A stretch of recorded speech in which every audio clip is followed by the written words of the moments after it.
In this video, I'm going to take a look at some of the Diablo 2 official miniatures direct from Wizards of the Coast. Yes, these were metal miniatures for use in Diablo 2 tabletop RPG.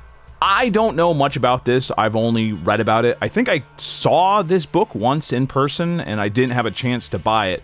But Wizards of the Coast got the license for this in kind of a weird time frame right in 1999 as they were switching to a brand new edition of D&D, which would be the third edition in the summer of 2000. As it was described to me secondhand, they're kind of like a weird mix of mostly second edition D&D with some design elements from the third edition kind of thrown in there.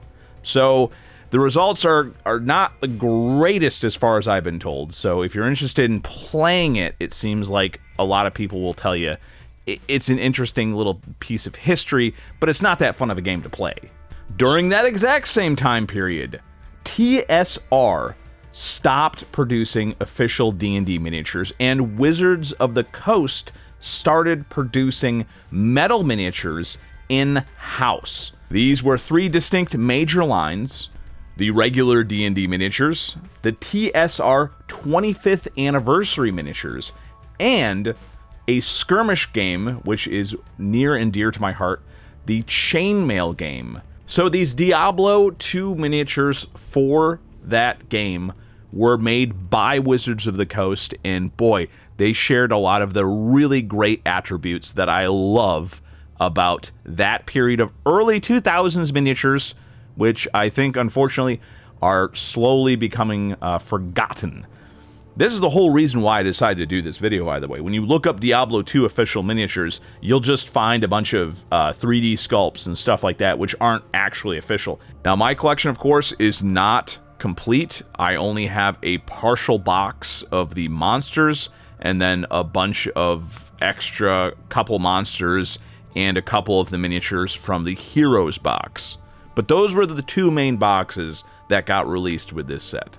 The two that I painted up a long time ago were the Goat Man, or the Goat Demon, and the Sorceress miniature. Both of them pretty great, pretty interesting poses, and some very good details. Obviously, I think I did a little bit better job with the Goat Demon.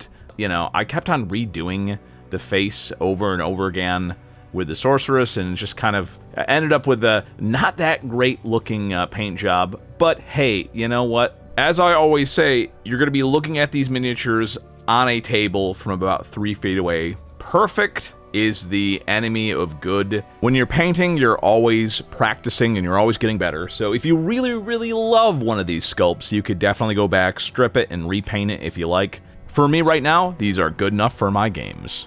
And here we have some of the loose miniatures, including a primed example of the Necromancer. Definitely the character that I played Diablo 2 the most with, I gotta say. Just gotta love summoning skeletons.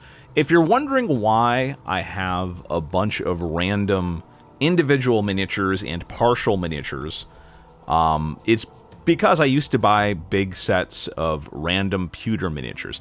Oh, look at this guy. This is the Barbarian, but somebody painted him up like an orc. So this is absolutely a Warhammer orc fan who definitely painted up the Barbarian to look like an orc. That is cool. I think he's probably going to be the next one that I paint, and I'm definitely going to strip him down and repaint him as the Barbarian proper, because, hey, he deserves to be the Diablo 2 Barbarian. He's the official sculpt. There's definitely other miniatures out there to paint up like a Warhammer orc, but yeah. But yeah, no, I would just always buy these random lots of pewter miniatures if there was something in there that I saw that I thought I'd like. So my collection of pewter is basically just a bunch of random little bits and pieces. That's just how it is. So yeah, I just wanted to showcase some of these miniatures that a lot of people seem to have forgotten. Most of these miniatures were available for much more affordable prices back in around 2014, 2015, I want to say. And now they have risen in price dramatically. I remember when a set of these you could buy for, you know, a reasonable cost, and now people are wanting like you know, $20 per miniature and whatnot. And I understand. I mean, these things were made back in 2000 and 1999, and I understand that this era of miniatures is now more collectible. But yeah, I figure if you know what the miniatures look like and you happen to run across a random lot of pewter miniatures, because that still does happen every once in a while on eBay, where you will just have a lot of what they will label it as generic D&D miniatures, but every once in a while you will find some very cool special miniatures like this in there. So I figure if you are a huge fan of Diablo, then hey, you can just kind of be on the lookout for these miniatures, because you might just find something like this. And yeah, and there's certainly nothing wrong with you 3D printing your own Diablo 2 miniatures. Obviously, they only came out with 2 boxes of these, so they didn't capture every single Diablo monster out there. And now with the magic of 3D printing, you can definitely do that. But there's just something special that I personally love about these miniatures from the 1999 to 2001, those 3 years where Wizards of the Coast was making their own miniatures. There's just something about them that I personally really like.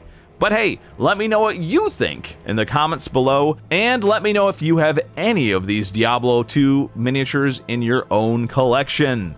Have a great one, everybody.